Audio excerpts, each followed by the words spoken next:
Assalamualaikum warahmatullahi wabarakatuh. Saya Mirza Akmal Alfitri akan menjelaskan tentang psikolinguistik. Apa itu psikolinguistik? Pengertian dari psikolinguistik itu, psikolinguistik merupakan suatu disiplin ilmu yang relatif baru. Di sini dalam arti ilmu yang masih baru. Disiplin ini merupakan gabungan interdisipliner yakni psikologi dan disiplin linguistik.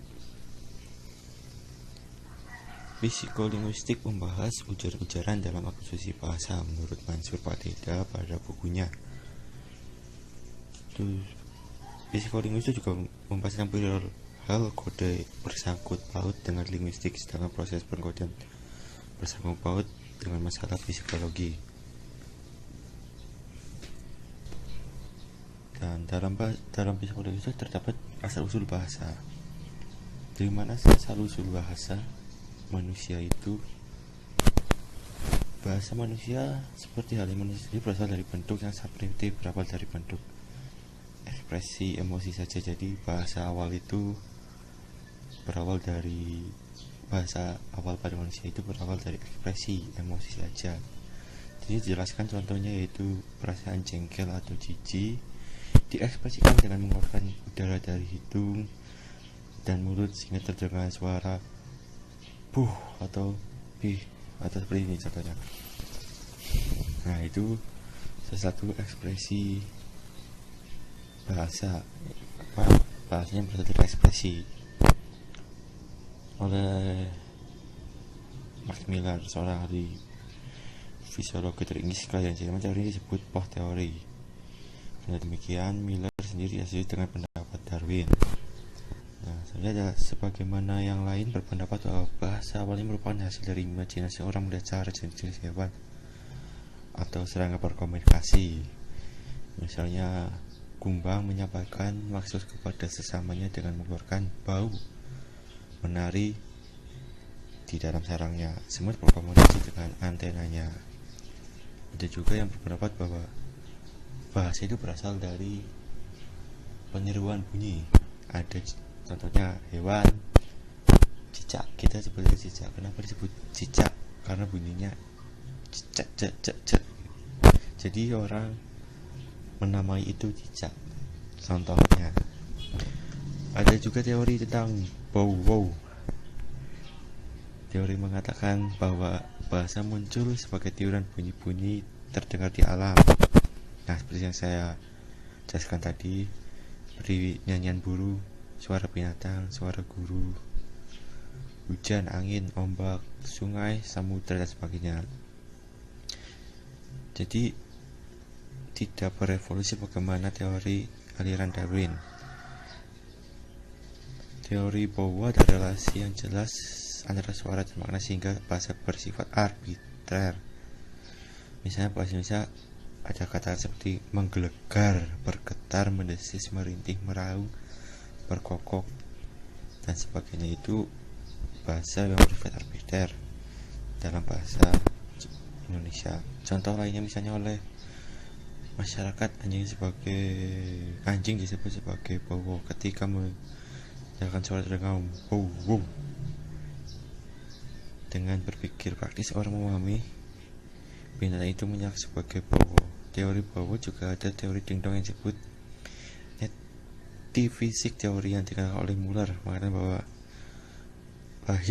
bahasa lahir secara alamiah. Teori ini sama dengan pendapat Socrates bahwa bahasa lahir secara alamiah. Jadi bahasa itu berasal dari pikiran manusia sendiri, atau bahasa lainnya itu bakat alam. Bahasa itu lahir secara bakat alam dari manusia itu sendiri.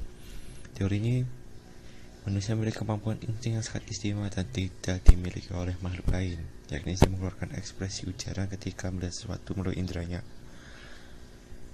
Kesan yang diterima lewat bel bagaikan pukulan pada bel sehingga melakukan ucapan yang sesuai. Misalnya, sewaktu manusia primitif dulu melihat serigala, maka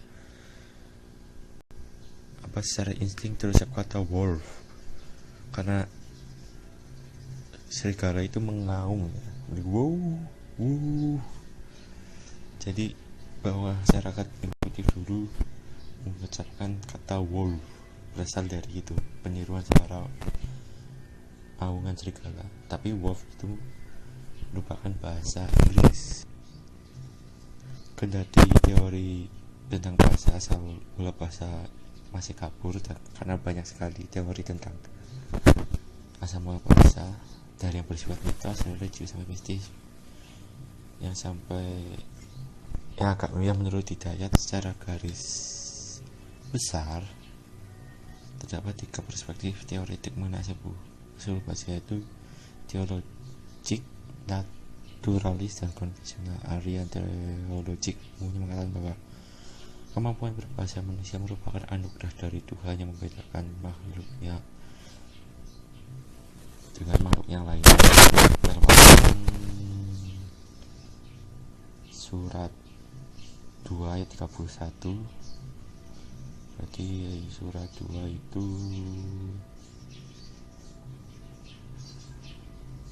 surat 2 ayat 31. Nah,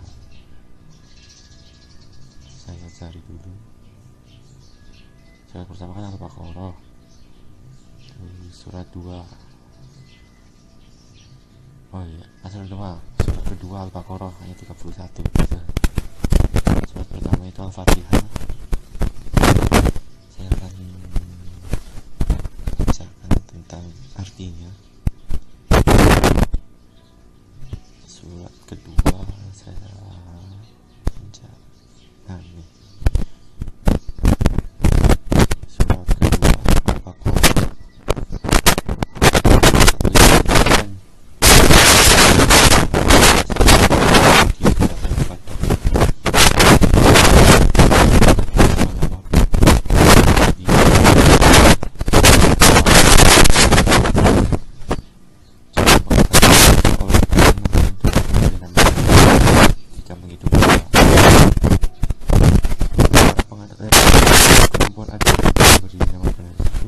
Tidak saja sebagai peristiwa dalam kategori manusia ya, tetapi ada beberapa peristiwa sosial yang membedakan manusia dengan makhluk ciptaan yang lain. Tak bisa dipungkiri bahwa bahasa kemudian menjadi pembeda yang sangat jelas antara manusia dan makhluk hidup yang bukan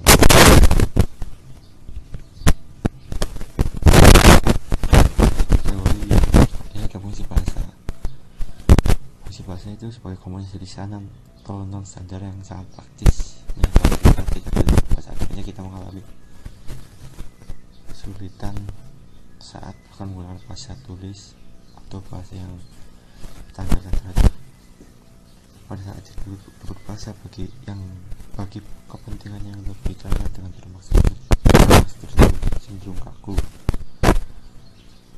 Kita akan berbahasa secara terbata-bata atau mencampurkan bahasa standar dengan bahasa standar, atau bahkan mencampurkan bahasa dan istilah asing ke dalam uraian kita. Dalam bahasa bersifat luas sangat manipulatif, kita selalu dapat memanipulasi bahasa untuk kepentingan tertentu. Lihat saja bagaimana pendengar berpolitik melalui bahasa. Kita selalu dapat memanipulasi bahasa untuk kepentingan tertentu. Agar dapat memanipulasi bahasa, kita harus mengetahui fungsi-fungsi bahasa. Kenapa banyak orang yang berbicara terbata-bata? Itu faktor pertama itu dari pikirannya jelas, karena kita berbahasa itu ditekan, ada tekanan.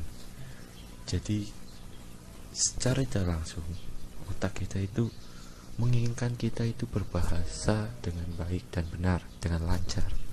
Tapi pada kenyataannya ketika tertekan itu malah kita menjadi cenderung kaku dan arah pembicaraan kita itu menjadi tidak terarah. Pada dasarnya bahasa memiliki fungsi tertentu yang digunakan berdasarkan kebutuhan seseorang, yakni sebagai alat untuk mengekspresikan diri, sebagai alat komunikasi, sebagai alat untuk mengatakan integrasi dan beradaptasi sosial dalam bentuk lingkungan, atau situasi tertentu dan sebagai alat untuk melakukan kontrol sosial menurut Keraf dalam bukunya. Jadi selama itu saling paham satu sama lain, ketika ada dua orang menggunakan bahasa tetapi satu sama lain itu saling